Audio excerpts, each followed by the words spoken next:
when the naval officer in the book, now people are definitely confused. It's like, you English You have kids. 0 viewers though. that one guy watched this on Facebook. Did he? We had a conversation with him on Facebook. I assumed he was like, Oh no, but he couldn't because he has class during this time.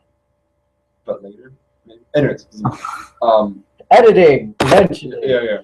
Or not. It's like he just expressed his disappointment that like English kids couldn't hold their shit together better. So the fact that it is an English person in English kids. But I thought it was saying something about human nature. I mean, that like English people have their fire and they have their order. No, very much not, because that all goes.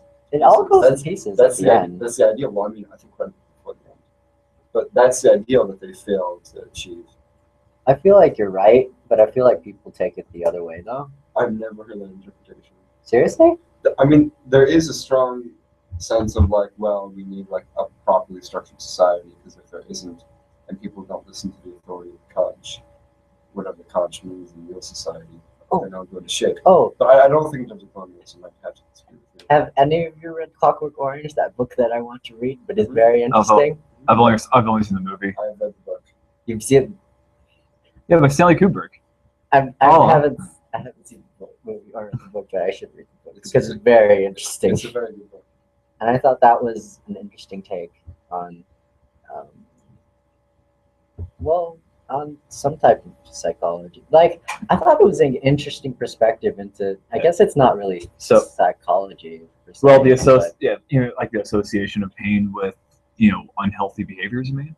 Well, like I think one of the things in the book was like everyone should have the right to choose. Once you don't have that right to choose, then there's like no point in living or something. And Yeah, I see that. I thought that was a very Christian way to think about it, but that's not really philosophy based. I mean, I think a lot of Christians would agree with that. I think a lot of non-Christians would also agree with that. Like, there's no, if he's forced to be moral, there's no actual moral choice being taken.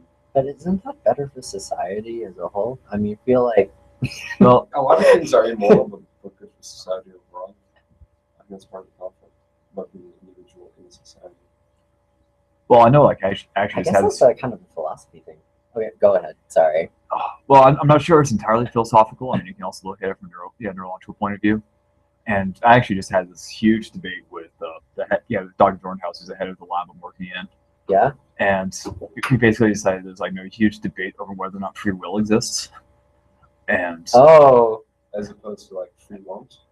No, never. That's not a joke. Oh. Are you a psychology? Wait. Free won't is a thing? Yeah, I can. Is it? I would mention that. What? All right. Well, I thought that was just something funny. Go ahead. well, to make a long discussion short, like she basically told me that there's like really no neurological underpinnings to having free will. I mean, we can have emotions and that can govern decisions that can lead to the illusion of making choices. Like for example, she studies ants and ant colonies. Yes. And whenever one ant comes out, they make certain decisions based off certain inputs they get, but we don't really know how much cognitive processing is going on. So if they have a certain reflex, it may just because they got certain input, and so whenever they get the same input, they may result in the same output or possibly a slightly different one. And humans may be the same way. Now obviously we have a lot more inputs and a lot more possible outputs than an ant has. So it leads to much more complex behavior. And again, and free will could be an emergent phenomenon of just this complex neurological systems. But you really can't point to any one neuron and say, hey, that's the neuron that chose to do A or chose to do B. Because everything we do is based off of our own preconceptions, our own biases, the emotions we're feeling at the time. So for example, I can't choose to be it's a good example. I guess a Satanist because I don't. I have absolutely no reason to believe in that sort of religion. So I can't really make the choice to believe in it if I haven't been programmed that way, or if I have absolutely no emotional attachment to the religion. So I guess you could say I've chosen not to, but at the same time, I really haven't actually ever made that choice in any one particular instance. It's just the accumulation of a lifetime experience or lack thereof.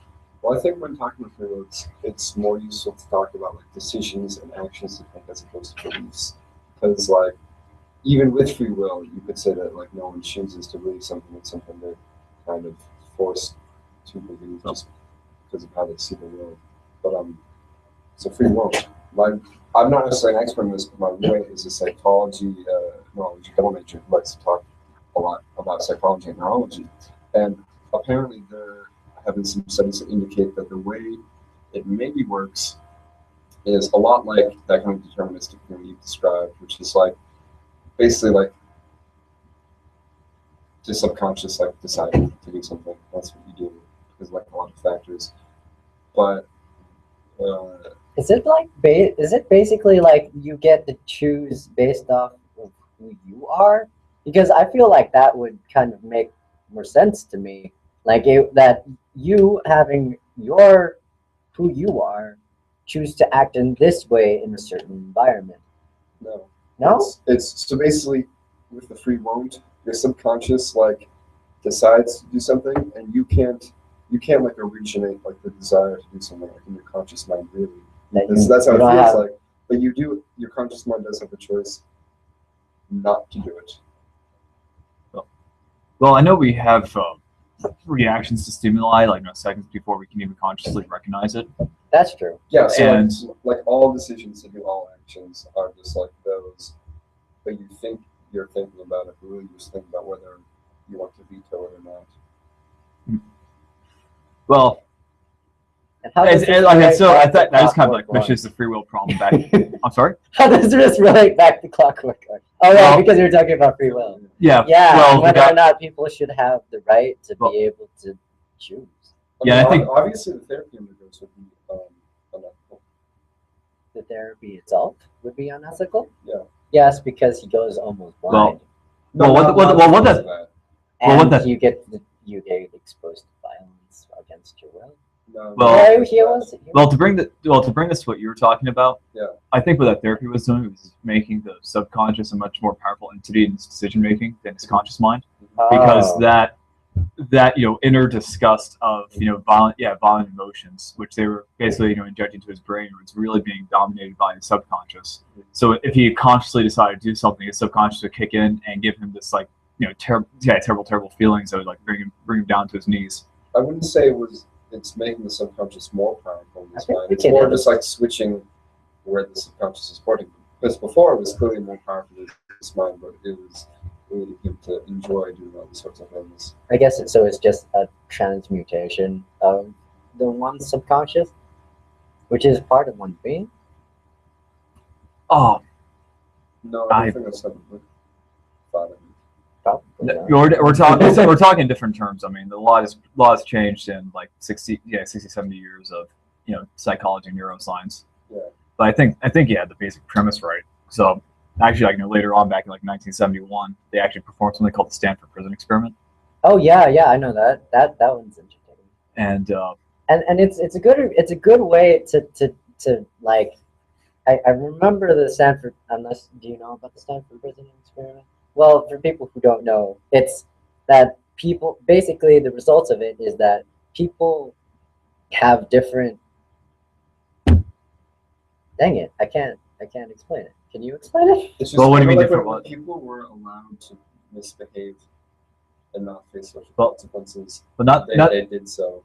Well, not necessarily misbehave. They were just given unchecked power, and that led to misbehaving.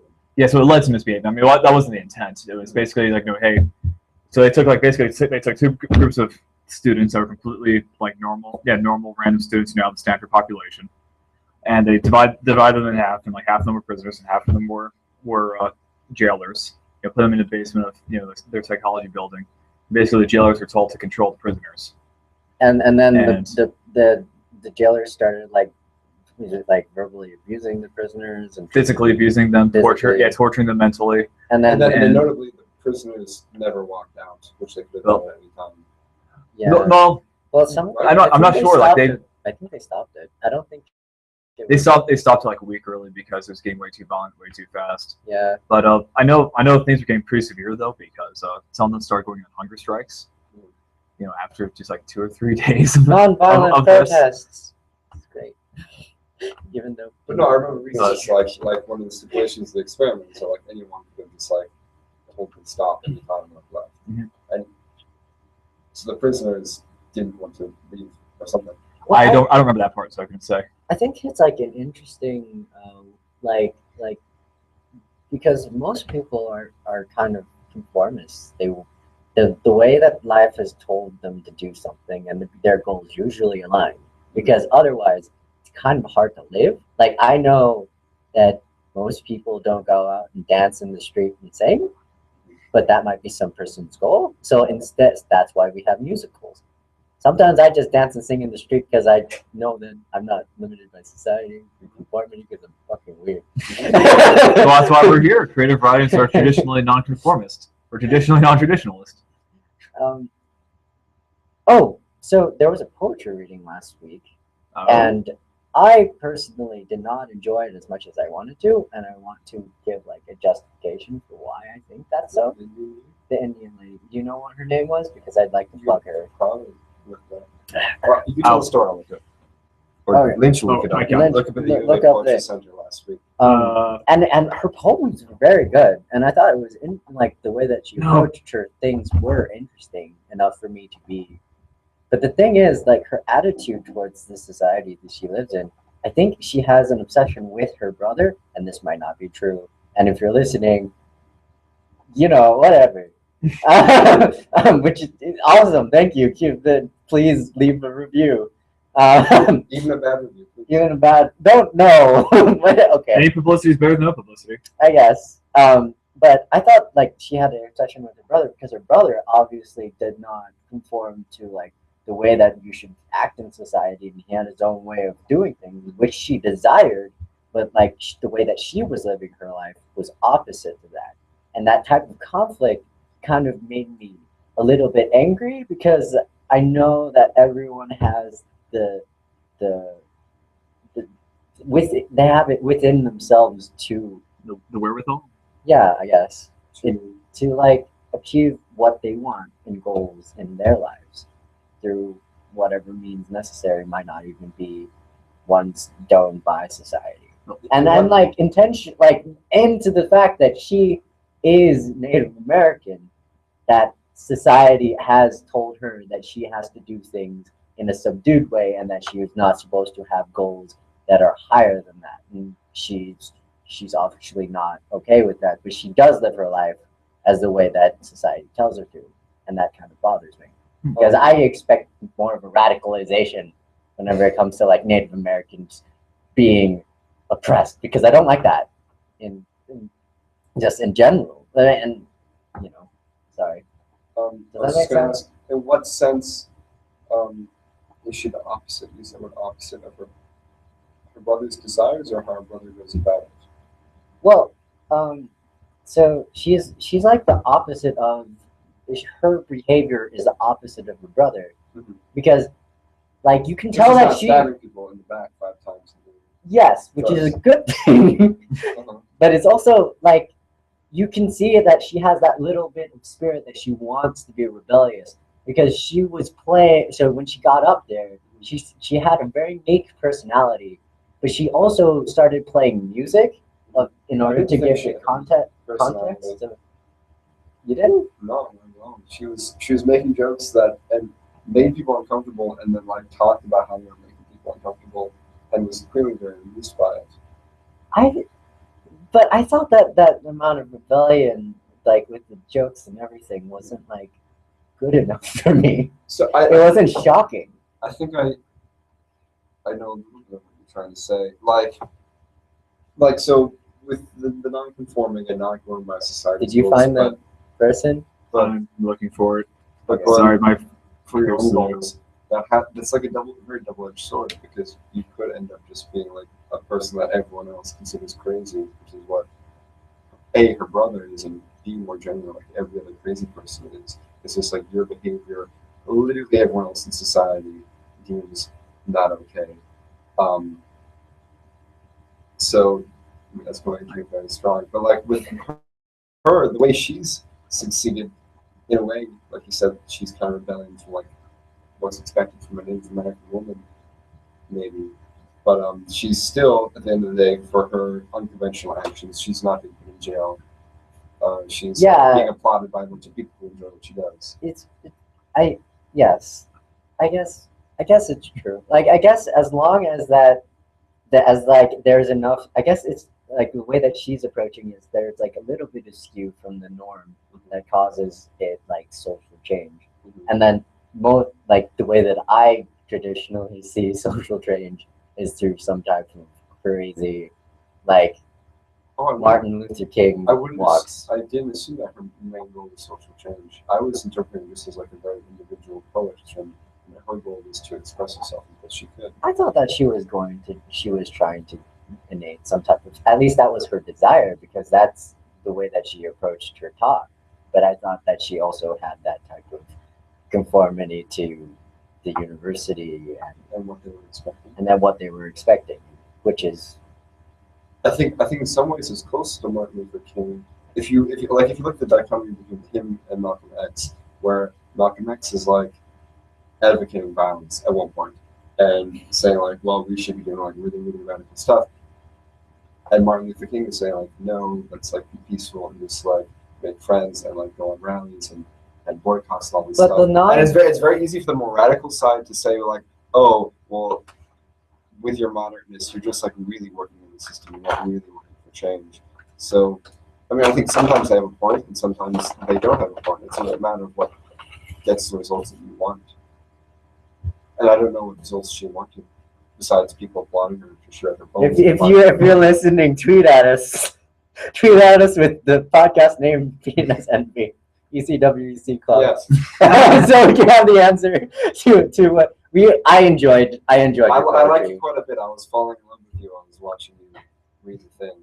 So I was disappointed. As with every type of female writer or whatever type of person, I thought that I was like, you could be my girlfriend. But that's like everybody in my mind because I'm crazy.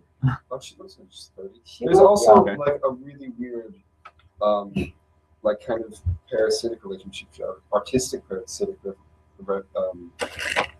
relationship is with her brother. Because she talks about this poem she wrote specifically about the encounter she has with her brother, and it seems like the poem and maybe also by her book and her poem. We didn't, but you should post it. I can't find her name though. Sorry, guys. It was like something water. I'll find it later. But no, the water was a theme of the poem. Yeah, and her name was on it, the poster.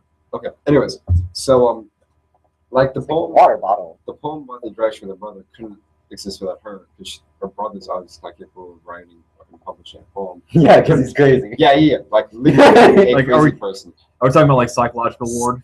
Yeah, like stab someone 5 times, and she's like, which is kind of like the result of, anyways. Yeah, so but like couldn't exist without her brother either. Like providing this kind of creative input because he's coming home with a piece of random junk and saying that it's like it's Noah's Ark, and like doing all this crazy stuff.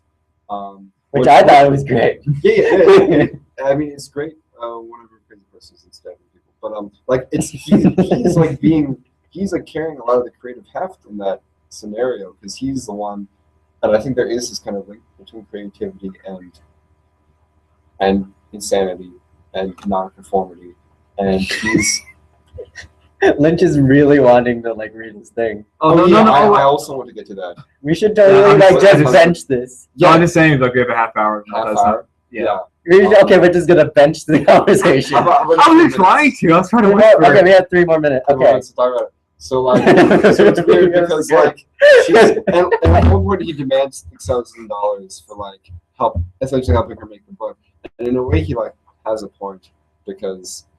Wait, I thought that was her dad. That was her dad. No, that was her brother. Are you sure? Yeah. I remembered her dad was joking about it. Her brother stopped talking to her. Oh, really? Yeah. So I thought that was kind of a weird relationship to him. Your brother or anyone. I think it. Kind of sponging off his craziness. Like, I couldn't be as crazy as you. I couldn't burn as bright as you. But on the other hand, I need some of that to be able to make this stuff. You need a little insanity. to make anything worthwhile. But she's kind of externalized that insanity that she needs I- another person. I don't want to say this, but you can also like this is a joke. This penis envy. I don't think it's penis. It's I not should penis hope envy. not. It's her brother. I know Oh it's my not, God. but I guess it's like just the desire for. I guess I don't think she doesn't have the desire to become like that, right? No, that's because she doesn't have the desire to go all the way. She kind She of just has wants- like a compromise. Yes. So she's just putting like her toe in the deep end, so to speak. Yes. Okay. And I think other artists maybe do that, but not through another person, but like with a part of themselves. Like they're a little bit crazy, maybe not to the point where they're actually hurting people, but just kind of being crazy. Yay! Yeah. All right, Alrighty. now on to our next portion. No one's on our live stream either. Still, may whatever. Screw your world. Only 20 people that it's been publicized to. I should make a Really Twitter. should advertise. Yeah, I need to make a Twitter, and then like start using it more. But whatever. Okay. So the next portion of our class is we wrote stuff this week, We're gonna read it to you. and we're gonna totally read it to you. Who's to go first? So actually, we're gonna switch I like we were nominate thinking myself. before. what? Huh? Are we gonna switch papers like we were talking about before though? Oh no. Switch Not papers. at all. Oh, okay. I thought that might be fun. Wait, I mean, what? maybe. You want to read my thing? Yeah, I can read you. I can read yours. Encore can read mine. Then you can read Encore's. But isn't it like I'm isn't gonna this read like mine. isn't this like isn't this like it's nice to hear an author read their stuff though. Yeah. It's like an added value to it. It's also you don't know the inflection necessarily. Well, that's the point though. You want to see them stumbling through it, wondering how it's going to go, so they're acting like the readers. What if I Yeah. read mine backwards? You and What? See, it's like, maybe I don't know. Yeah, I don't mind. I guess you could. No, we could. No, let's totally just read our own. I mean, you guys can do what you want. I'm gonna abstain from that. Okay. So since you didn't volunteer to go first, you should go first. I did volunteer to go first. It's Oh, Venus okay. Poem. Okay. All right, tell us the name and like give us a little background on it. Okay, so the name of the poem is Summertime Comanches. I originally wrote this poem actually quite a few years ago.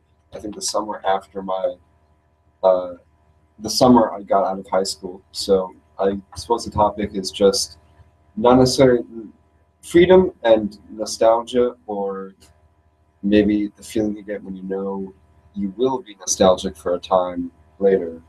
Oh, these will be on YouTube, by the way.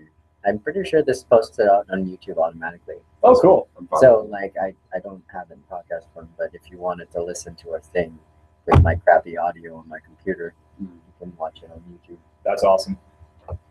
Thank you. So, okay. Continue Encore. No. I'm just gonna read it.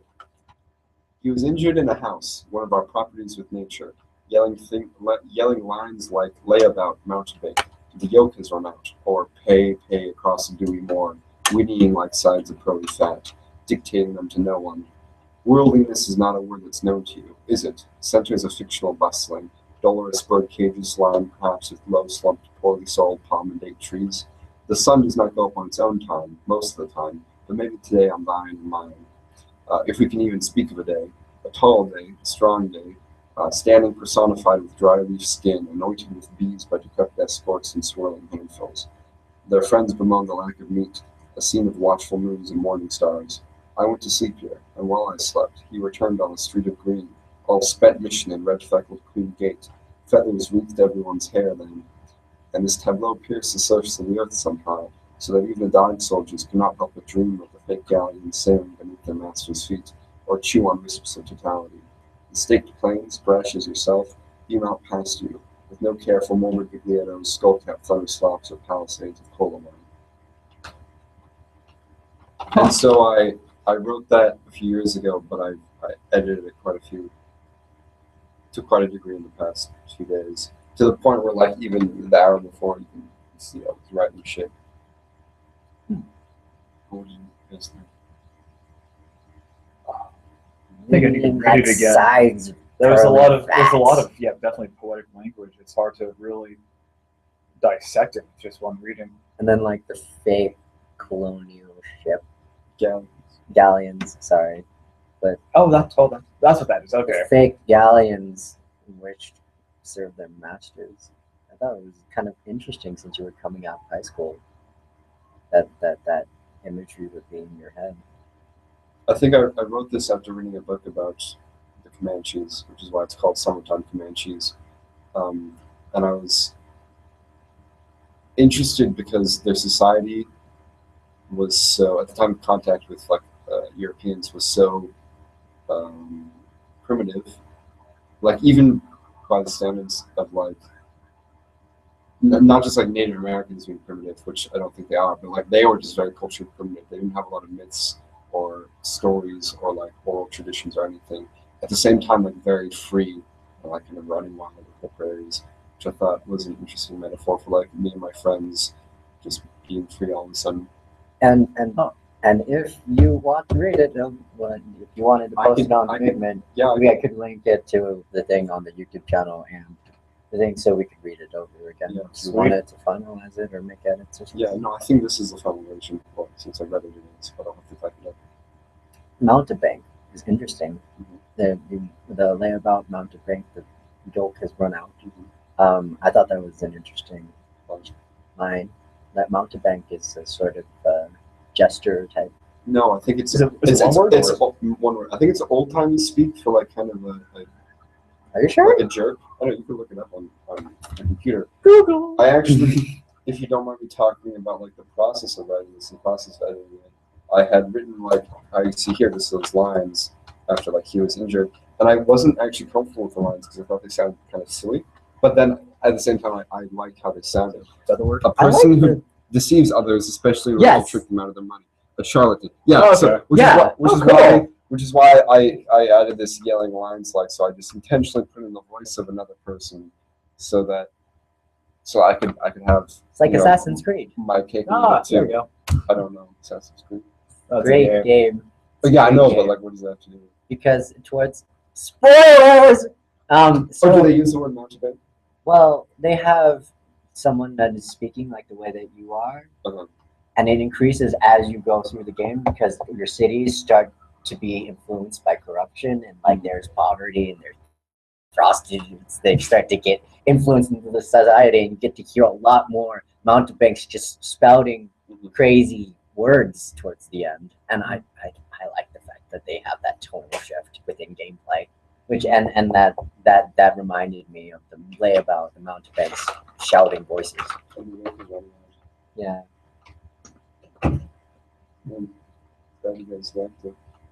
Who's next? I'll go. All right. I go next. This is a God sex you're reading, right? Yep. All right. Today I bought some alcohol, but like I couldn't drink more than 3 gulps of it, which is good. My stomach can't really take more than that. I spent like most of my day after 7 hours playing video games and not doing any sort of homework or any productive type thing. I was thinking perhaps I could replace my avoidance of problem solving with writing or something. Perhaps it would help cater to my anxious mind. School is still crappy and still scared of mom. I guess it's just a form of rebellion to buy Chardonnay. It's stashed in my Netrunner box that I never use in 2 Chardonnay-ish type, non-Chardonnay-ish type bottles. I never knew why wine is less expensive than other forms of alcohol. Is it perhaps grapes themselves are cheap? Is it but the death of us all that relaxes my mind and soothes our thoughts? A sort of burning, raging fire that consumes our very souls, stabbing the paralyzed mime in the leg and ripping out its tendrils as to prevent further corruption of its mind. Why do we find ourselves akin to destroying one another, ripping and tearing at the limbs, to maintain a sort of social order, a framework and system for logic? But why do we maintain an aura of superiority, spinning around in needless circles, craving attention from each other, never ceasing from the endless batting of the cat toy, endless bouts of depression, never ceasing to continue to destroy and ravage the landscape of my heart, killing my mother's admirable reputation and disappointing my father? Why is it hard to live? So many conniving, malicious deeds ticking at the back of your head. a maintenance of the individual, but yet a requirement of conformity within the system that you are confined to. A system with poverty and not your best interests, but the interests of the ones who make the rules. Killing, stabbing, ripping, these are all things that pound the flesh and salt your wounds. Death and mental disorder, a corrupt God. What is God but a temporal mass designed to abjugate the masses with his solemn speak and burning desire, his hot, fleshy love dripping from his loins to mate with his abjugate, submissive wife, lips licking and smacking abhorrently as their children watch. These two mangled entities, saliva drools past and beads over itself slowly like a snail. It leaves a trail down the sidewalk as the bubbles traumatize and enrapture you, leaving those beady eyes looking down your neck. Their husband and wife, of course they effing bang. And I mean, geez, what do you think they do? Have children in the form of war and insubordination of others? Masturbation? A blinding disease that replicates among the masses as a reliquatory disease? The thought leaves a burn down my throat and a kiss down my spine by my insubordinate lover. And as I feel the metal from the blade poke at my skin, the skin breaks. Talk about tonal shifts. What does abjugate mean? Where did I say abdicate? A few times, I think. It's like, Oh, what is to that like the submit, to make the masses submit, Okay. like to maintain an aura of submissivity. Just in case that I didn't actually say it explicitly, even though I thought it. The wife is the church. Yeah. The wife. Thanks. Oh. Yeah. I that's- took the wife as meaning just like mankind in general. Mankind. I'd like to hear your thoughts. The portion of mankind that is in communion with God. I like it. Quite a bit. I think maybe we should edit it a bit. I don't know what there's no spell check on this. You have an interesting take on spelling and certain words. But other than that, like, it's good. Yeah, there were a couple of places that sound a little awkward, like a blinding disease that replicates among the masses as a regulatory disease. I mean, disease there twice doesn't seem Oh, that's true. sound Yeah. right. And I think there were like one or two other places like that seem to be edited. But other than that, though, I thought it was great. And the thing that really got me though is the tonal shift. At first, it sounded like you're just like sitting there talking as you would be like during any other podcast. But then you start delving into the depths of your mind and find like rapists there. When you got to the stabbing and the ripping, I thought that's when I knew it was good. because I was thinking that. I feel bad because I couldn't think of anything that other than pound the flesh and salt the wounds at that point, and that's from Borderlands Where is too. There was something about salt going through it. I don't know if you mentioned salt twice. Well, I mentioned a snail. Oh, that was really good imagery. Like, Yeah. flowing over itself. Like this. That was good. That was really good. Because I wanted it to look like there was some sort of beating the saliva drooling down, and then there's like a snail leaving it mouth. Well, it also brings about the idea of decay as well. I mean, because like snails often cover like dead corpses, I also like and snails. so I just imagine that person like blind or dead with like bugs and everything crawling over them. Really? Snails over dead bodies. Yeah, there's some that are not. Yeah, they're kind of gross looking too. But people like snails, so I hate them. Yeah, I think I gave you the best compliment anyone can write, which is like, you're on the right track. Yeah. You need some edits, but you're on the right track. I should write my next poem about sponges because I just like them. I saw that Sponges? Facebook message like that's your favorite animal. That is my favorite animal because they shouldn't be animals, but they are because they're animal cells that make them up. Which doesn't make sense, but it's great. Well, they don't conduct photosynthesis. And they like deny They're most of multicellular. like the rules of classification for most animals. Mhm. Monophyletic, paraphyletic, blah blah blah blah. Oh, evolution's fun. Anyways, Taxonomy is fun. Yes. Or I guess they're not calling it taxonomy, more like cladiology or something like that. clad. It's Yeah, like I think it's more synonymous of like to- cladic. It would be cladistics. Yeah, cladistics. Yeah, I think that's the word. And yeah, because like it's not Anyways, this isn't a podcast about evolution. This is a podcast about penis envy. Yeah. All right. You kidding me? I don't know. We try to have a sci-fi talk, but I enjoy that. At no point I've noticed have you like defined penis envy what it is. oh, I thought we did. We talked about Freud. Yeah, but you didn't say this is what penis envy is. You alluded to his misogynistic Oh, viewpoints. oh, okay. Should I just outline it? Well, no, let's hear Lynch first. You have to listen to the end so you can hear.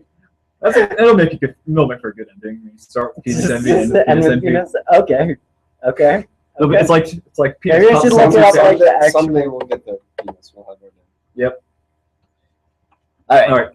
All right. So what I wrote, actually just wrote like a really quick short story just a couple hours ago based off of a thought experiment that I did, which again is like a science fiction thought experiment. So I seem to be the science fiction guy, and I won't tell you guys what's happening, but I want to see if you guys can deduce it for yourselves because I don't know how cryptic I am. If I need to be more expletive, with this story. Like I said, this is like a rough draft. I don't know how people are going to receive it yet, but I don't want to say like pre-editing, but based on your style, sometimes I feel like it might. Remember, you have to say effing fucking.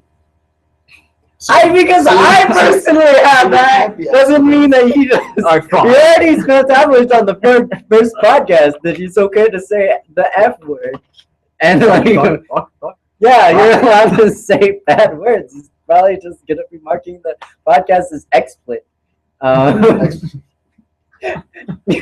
Well, but that's just I censor myself. I mean, you've seen my poem. You know how I am. children should not be reading your poem.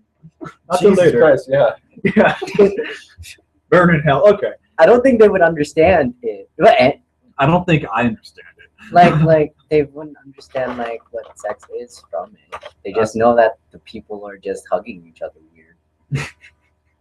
Fuck you, Lynch. Go. Okay. All right. So anyway, though, I want to see if you guys can figure out like what's going on. Yeah. From either a scientific or psychological point of view, or whatever you guys' interpretation of the events is. Let me know. So, and this is called the instantaneous man. The artist sang lovingly into the night as he brushed the fallen hair from his shoulders. He kept singing as he washed his now bald scalp, and he sang as he walked into the next room. The world was no longer a dim master that played with its dolls behind him underneath the bed. He had finally been granted this chance to rebel, and he sang a serenade of things that were and soon to be. Walking over the tools and bits of metal and wire that were scattered across the dark basement, the artist made his way to the bench with a helmet on it. It was a bulky thing, with wires hanging out the side and lights glinting ominously on the back. The helmet was made only for him, and it would cover his whole head, except for the hole where his mouth would be. This front piece had been adapted from the mask they had made him wear in the psych ward, and it still had the original bars grafted over the mouthpiece to prevent the wearer from biting anyone. They had thought him mad, so it was only appropriate that the tools of their oppression would be used to free him of all despotism. For reference, the artist wound up a metronome and watched his pendulum swing back and forth, back and forth, back and forth. He adjusted the tempo of his song so it matched with the metronome's beat, and he turned to the helmet. He examined it closely, ensuring one last time that no defects was left to mar its perfection. And when he was satisfied, he started to sing a song of splendor. The artist then picked up the heavy helmet and set it carefully on his head. Its rubber lining kept him comfortable, and he could see the world through two round glass panes. Reaching behind the helmet, he flipped a switch, and the machines deep inside the helmet began to hum and murmur. He flipped another switch, and it roared as if it sung a primeval hymn. It then grew quiet, anticipating what was coming next. The artist flipped the third switch, and suddenly there was a pause in his song. The machines inside the helmet adjusted themselves, and then needles, sharper than razors, penetrated his skull, connecting him fervently to eternity. The artist blinked, stuttered, and then raised his voice in triumph. It was working, just as he knew it would. He and the helmet had become one entity, and soon the world would change in an undefined instant. Behind his cage of mask, he had passed profound meaning one last time into the ether around him, ensuring his last impact on the world was illustrious. And he flipped the last switch. Though the song continued, the world grew quieter. The artist watched the metronome and saw that his pendulum was slowing, the passing of each crest taking longer and longer to unfold within time.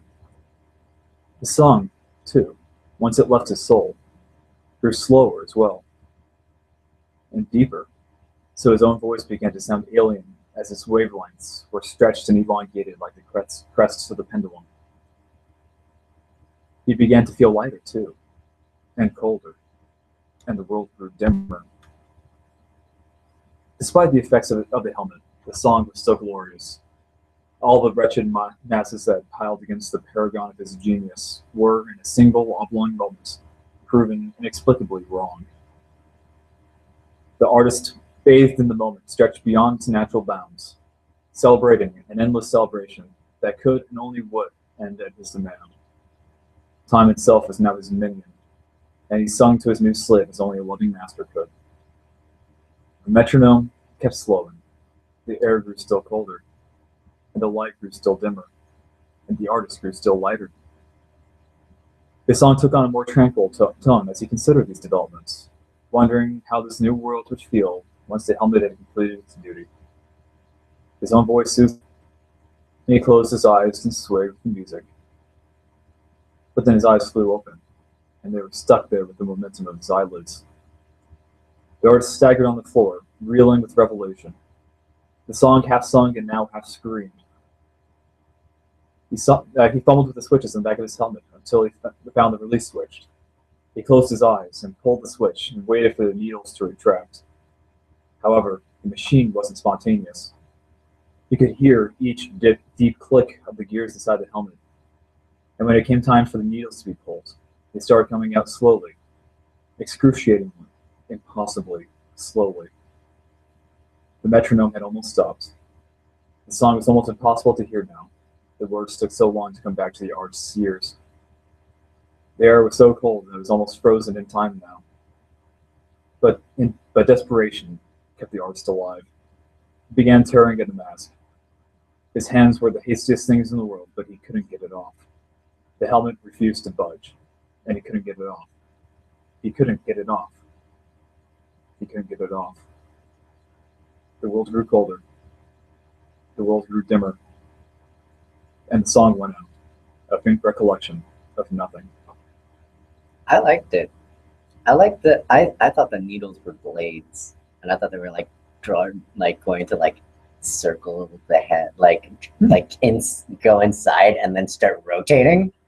but then that's not what happened. I was like, Well, I can make that happen. It's not really important what the needles do. That's just because I'm sick. No, because I like that type of mutilation. Well, what do you think was happening? Well, I know what was happening. He was an artist, and he really wanted, like he's like obsessed with his music, and the computer allowed him to do his job better at a faster rate because computers go fucking fast as hell, and then give him new perceptions to the music and help him do what he wanted to, like with the music, but he couldn't stand it for too long. Well, why is the world growing colder then and dimmer? Because his abilities and all of his master's work meant nothing because he knew so much more, right? Well, what happened at the end then? He couldn't get the mask off. Why was he trying to get off in the first place? He was trying to get it off in the first place?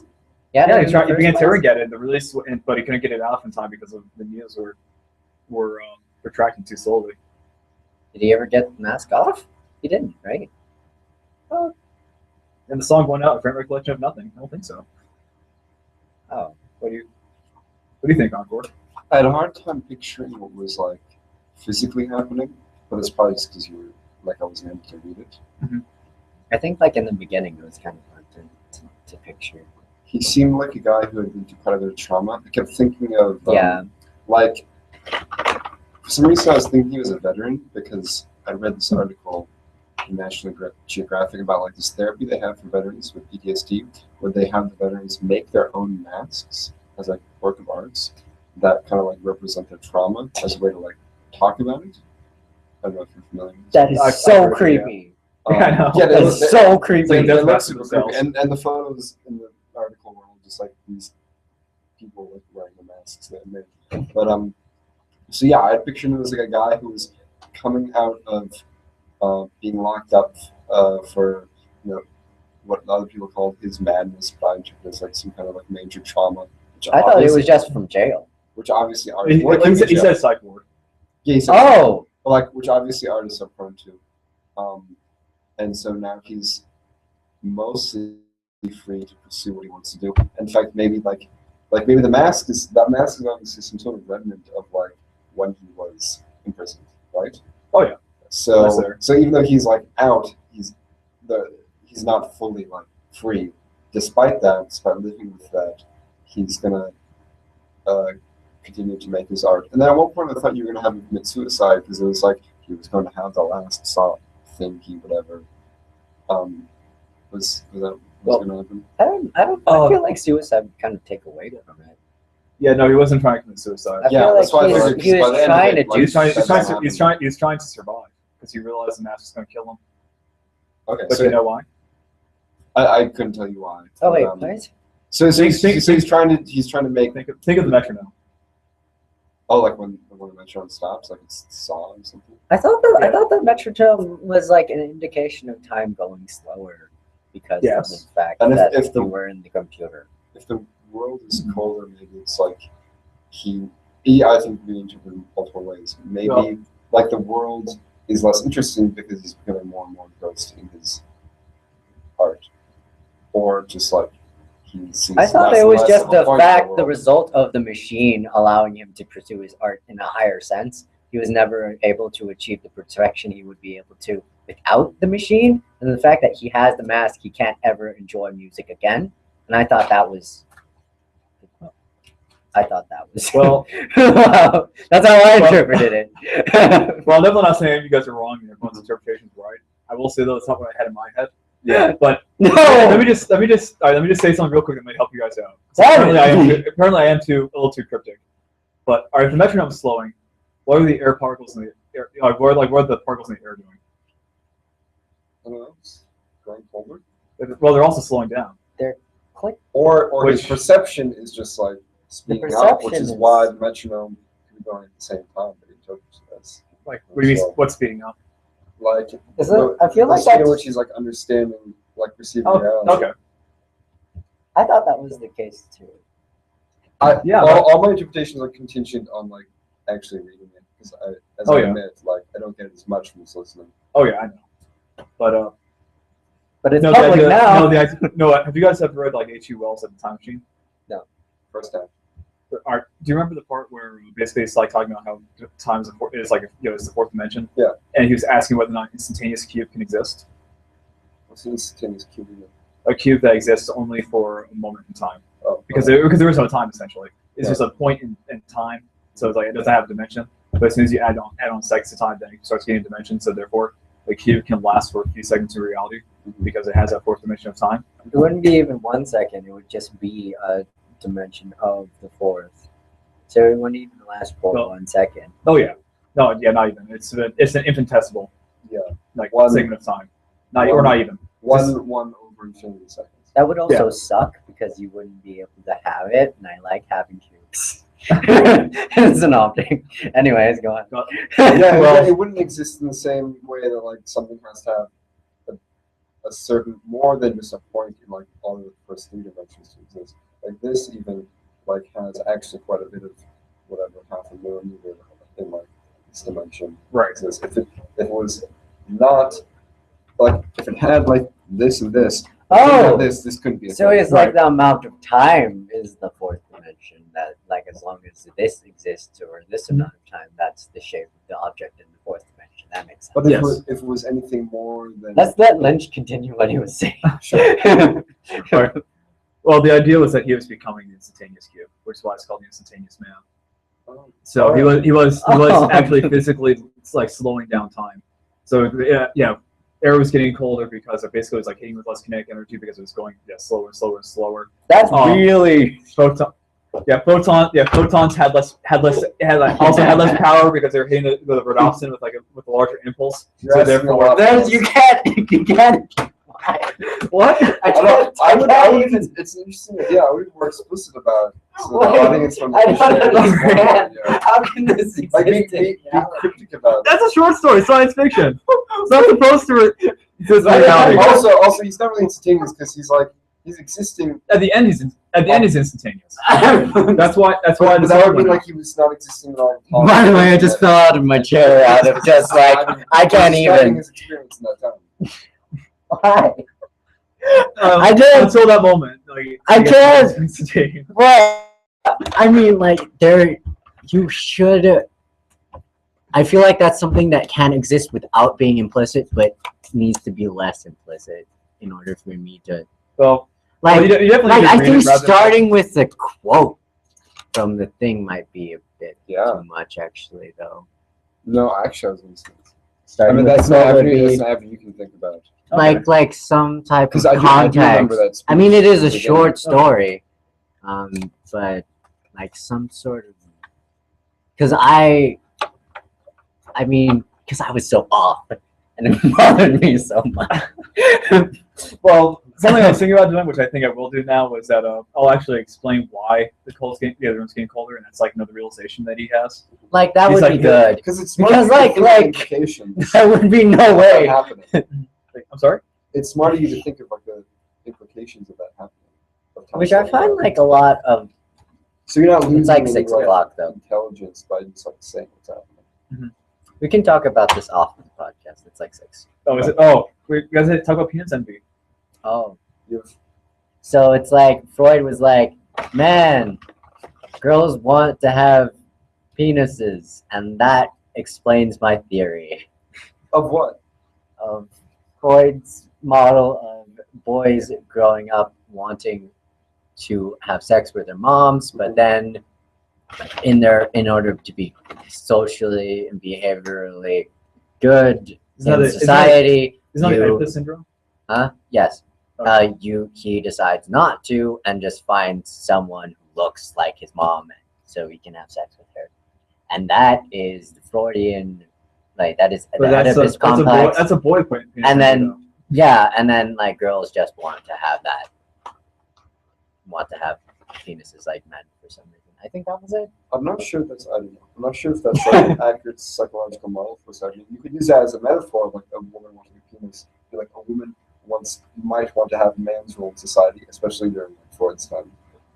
Yeah, I'm pretty sure it was something about like they want to be a guy. Like, girls want to be men, and that was part of the theory. I know it's kind of sexist. It was very sexist. It is sexist. Like not all women want to be like that. Well, some women want to be guys, but actually, that's a different type of thing. Literally want to be guys are like want to have. But then they are guys because they're trans. They're trans guys. Yeah, that's what I'm not talking about. I'm talking about women who like if they want to take the gender roles that are traditionally been like relegated to men. To say that they like want to be men is like to say that they want the social standing that men have. Yeah, and I think it's inaccurate just to say blankly like, oh, they want to be men, because they don't. Because I think a lot of times they want to retain their like women qualities. But I think that Freud was actually implying that as well. Like both of them, that they just want to be men and that they want the social standing. Because Freud's kind of misogynist. Yeah, well, he's also. I don't think that's true. Well, also most of his theories have been proven wrong, and by this point in his career, when he came up with penis envy, he was very arrogant at that point and a little senile. So he thought everything he said. Also, the was Freudian dreams thing is kind of weird. I don't. Yeah, but anyway, the point is though, is I don't think penis envy has any. Look it up on your own, kids. Learning is good, and that's why we're college students. Yeah. All right, see you guys. Yeah, they use all